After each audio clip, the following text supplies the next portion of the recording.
Good morning student. Class 12th chapter number है ये 5th chapter शायद, नेशनल इनकम।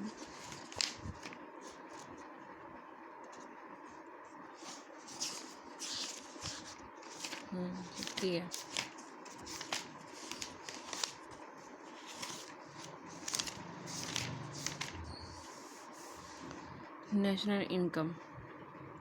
नेशनल इनकम की तीन विधियाँ होती हैं हमारे पास। फर्स्ट है, तीन मेथड होते हैं प्रोडक्ट मेथड एवं वैल्यू एडिड मेथड। ये पूछ लिया जाता है कि प्रोडक्ट मेथड को हम दूसरे किस नाम से पुकारते हैं, तो यह है वैल्यू एडिड मेथड, मूल्य वृद्धि विधि। सेकंड है इनकम मेथड, थर्ड है एक्सपेंडिचर मेथड। ओके, अब देखिए प्रोडक्ट विधि से हम कैसे नेशनल इनकम को निकालते हैं। पहले हम लेंगे बाजार कीमत प्राथमिक क्षेत्र में सकल वृद्धि, प्लस में द्वितीय क्षेत्र पर सकल वृद्धि, प्लस में तृतीय क्षेत्र पर सकल मूल्य वृद्धि। ठीक है, फिर उसमें हम बोलेंगे बाजार कीमत पर सकल घरेलू उत्पाद हमारे पास आ जाएगा। उसमें से हम मूल्य ह्रास माइनस कर देंगे। माइनस करने के बाद बाजार कीमत पर निविल घरेलू उत्पाद आ जाएगी। उसमें से माइनस कर देंगे अप्रत्यक्ष कर। उसके बाद हमारे निविल घरेलू उत्पाद आ जाएगा। प्लस में विदेशों से निविल कारक आए तो हमारे पास आ जाएगी नेशनल इनकम। ये हमारी कौन सा मेथड है? Product method. ठीक है, प्राथमिक क्षेत्र, द्वितीय क्षेत्र, तृतीय क्षेत्र, तीनों को प्लस करके हमारे पास सकल घरेलू उत्पाद आ जाएगा। सकल में से हम माइनस कर देंगे मूल्य ह्रास, नेट डोमेस्टिक प्रोडक्ट आ जाएगा, निविल घरेलू उत्पाद। उसमें से हम अप्रत्यक्ष कर माइनस कर देंगे। अप्रत्यक्ष कर माइनस करने के बाद हमारा निविल घरेलू उत्पाद आ जाएगा, ग्रॉस डोमेस्टिक प्रोडक्ट। प्लस विदेशों से निविल कारक आए, जो विदेशों से हमें इनकम प्राप्त हुई है वो फिर हमारे पास आगे आ जाएगी नेशनल इनकम। ठीक है, इस विधि से हम इस तरह निकालेंगे नेशनल इनकम। कौन सा मेथड है ये? Product method. सेकंड देखिए इनकम मेथड।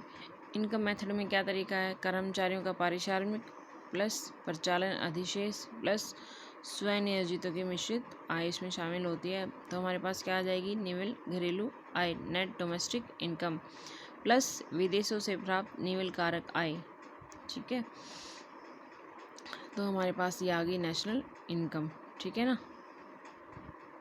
ये हमारी इनकम मेथड है। इनकम मेथड में क्या क्या है? कर्मचारियों का पारिश्रमिक है, प्लस परिचालन अधिशेष है, प्लस स्वनियोजित मिश्रित आय है।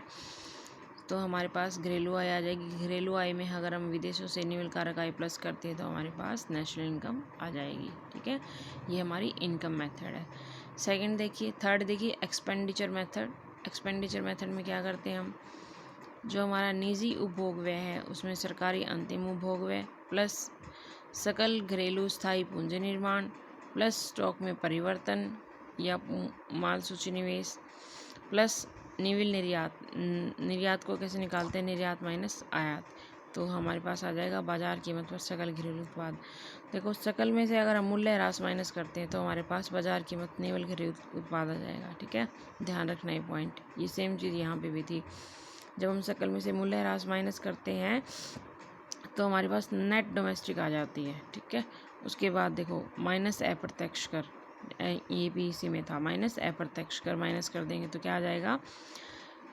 कारक लागत पर निविल घरेलू उत्पाद। ठीक है, उसमें फिर विदेशों से निविल कारक आय प्लस कर देंगे, फिर हमारे पास आ जाएगी नेशनल इनकम। देखो ये 4 स्टेप जो हैं सेम है इसमें और इसमें, लेकिन इसमें क्या है?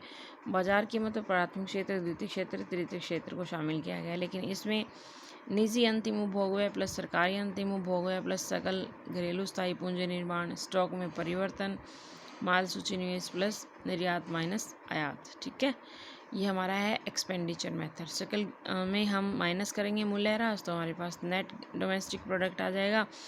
उसमें से हम इनडायरेक्ट टैक्स माइनस करेंगे तो हमारे पास नेट डोमेस्टिक प्रोडक्ट आ जाएगी। प्लस में विदेशों से निविल कारक आए उसमें प्लस कर देंगे तो हमारे पास क्या आ जाएगी? National income. ठीक है, ये वही 3 मेथड्स है। This is very important, product method, income method और एक्सपेंडिचर मेथड। ठीक है, चलिए तो नेक्स्ट पॉइंट देखिए, राष्ट्रीय आय में शामिल व न शामिल किए जाने वाले इसमें है कि हम अपनी नेशनल इनकम में क्या क्या शामिल करते हैं और क्या क्या नहीं करते हैं। This is very important. यहाँ से भाई क्वेश्चन आता है एग्ज़ाम में, नेट में भी आता है, स्टेट में भी आता है, MP टेट में भी आता है। अब देखिए कैसे समझेंगे हम इसको। पुरानी वस्तुओं का क्रय विक्रय, ठीक है, पुरानी वस्तुओं का क्रय विक्रय सकल राष्ट्रीय उत्पाद में शामिल नहीं किया जाता है, ठीक है। उदाहरण के लिए बोल सकते हैं कि यदि राम ने मोहन से 20,000 में पुरानी कार खरीदी, उसके लेन देन के फलस्वरूप अंतिम वस्तुओं सेवाओं की कोई वृद्धि नहीं होती, क्योंकि कार पहले से एक बार उसे राष्ट्रीय आय में गिना जा चुका है, ठीक है। इसलिए हम पुरानी कार को, पुरानी वस्तुएं क्रय विक्रय को शामिल नहीं करते हैं। सेकंड पॉइंट देखिए, वित्तीय सौदे, शेयर, ब्रांड्स, ऋण पत्र आदि का क्रय विक्रय, ठीक है। ये हमारी वित्तीय पूंजी के अंग हैं, ठीक है। शेयर है, बॉन्ड्स है, ऋण पत्र है, वित्तीय पूंजी के अंग, इसलिए अंतिम वस्तु एवं सेवाओं का के उत्पादन में प्रत्यक्ष रूप से कोई परिवर्तन नहीं होता है, तो इनके भी क्रय विक्रय को राष्ट्रीय आय में शामिल नहीं किया जाता है। ओके, क्यों नहीं किया जाता? क्योंकि अंतिम सेवाओं वस्तुओं के उत्पादन में प्रत्यक्ष रूप से कोई परिवर्तन नहीं होता है, ठीक है।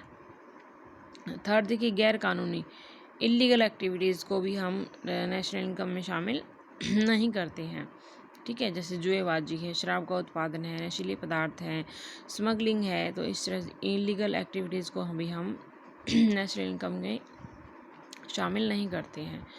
ओके, नेक्स्ट उसके बाद है black money income. Black money को भी राष्ट्रीय आय में शामिल नहीं किया जाएगा, ये एक अनकाउंटेड आय है। ओके, नेक्स्ट है, क्योंकि इस पर टैक्स नहीं लगता है तो अनकाउंटेड होती है ये, तो इसको हम नेशनल इनकम में शामिल नहीं करते हैं। फिफ्थ है हमारा capital gains and windfall gains.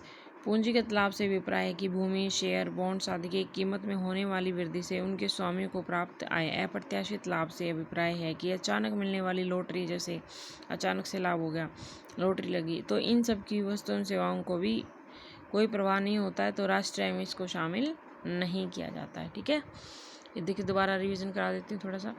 पुरानी वस्तुएं क्रय विक्रय को नहीं किया जाता, वित्तीय शेयर बॉन्ड्स को इसमें नहीं किया जाता है शामिल नेशनल इनकम में, इलीगल एक्टिविटीज़ को भी नहीं किया जाता है, ब्लैक मनी इनकम को भी नहीं किया जाता है, पूंजीगत लाभ, अप्रत्याशित लाभ को इसमें शामिल नहीं किया जाता है।